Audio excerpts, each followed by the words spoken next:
Hello everyone, আসসালামু আলাইকুম। তো আজকে আপনাদের সাথে যে মাছটি নিয়ে শেয়ার করব তা হচ্ছে অরিজিনাল বোয়ালি জাতের থাই পাঙ্গাস মাছের চাষ পদ্ধতি নিয়ে। তো আশা করব ভিডিওটি না টেনে সম্পূর্ণ ভিডিওটি দেখবেন। থাই পাঙ্গাস, যা বর্তমান সময়ের জন্য অতি দ্রুত বর্ধনশীল বা লাভজনক একটি মাছ, এবং কি এই থাই পাঙ্গাসের চাষ দিন দিন ব্যাপক হারে বাড়বে না কেন? এই থাই পাঙ্গাস মাছ চাষে অনেক চাষিরাই স্বাবলম্বী হয়েছে। তবে আপনি কেন বসে থাকবেন? আজই শুরু করুন এই বোয়ালি জাতের থাই পাঙ্গাস মাছের চাষ। আপনার স্ক্রিনে দেখতেই পাচ্ছেন, এগুলো আপনার 3 ইঞ্চি 4 ইঞ্চি সাইজের অরিজিনাল বোয়ালি থাই পাঙ্গাস মাছের পোনা। এগুলো আজকে আমরা ডেলিভারি দিতেছি চিটাগাং। তাই আপনারা যারা এই থাই পাঙ্গাস মাছের পোনা নিতে চান, তারা চাইলে আমাদের স্ক্রিনে দেওয়া নম্বরে যোগাযোগ করতে পারেন। কেননা আমরা এই থাই পাঙ্গাস সহ আরও বিভিন্ন প্রকার মাছের পোনা সমগ্র বাংলাদেশে অক্সিজেনের মাধ্যমে হোম ডেলিভারি দিয়ে থাকি। দেখেন আমাদের পোনাগুলোর সাইজ কত সুন্দর, এক সাইজের পোনা।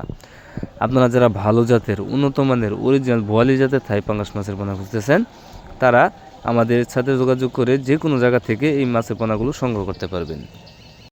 এই থাই পাঙ্গাস মাছ কালচারের ক্ষেত্রে আপনার সর্বোচ্চ শতাংশ প্রতি 80 থেকে 100 পিস করতে পারবেন।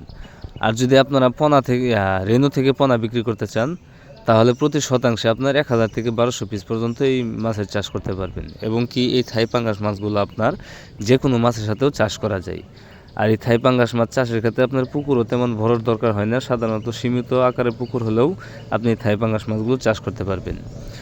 সর্বোচ্চ 3 থেকে 4 ফিট পানি যদি হয়, তাহলে আপনি এই থাই পাঙ্গাস মাছ চাষের জন্য সবচেয়ে ভালো হয়। তো মাছ চাষি ভাইয়ারা, আপনারা যারা ভালো জাতের উন্নত মানের অরিজিনাল বোয়ালি জাতের থাই পাঙ্গাস মাছের পোনা খুঁজতেছেন, তারা আর দেরি না করে আমাদের স্ক্রিনে দেওয়া নাম্বার আছে অথবা ভিডিও ডিসক্রিপশনে দেওয়া নাম্বার আছে, যে কোনো সময় কল করে বাংলাদেশের যে কোনো জায়গা থেকে এই থাই পাঙ্গাস মাছের পোনাগুলো অর্ডার করতে পারেন।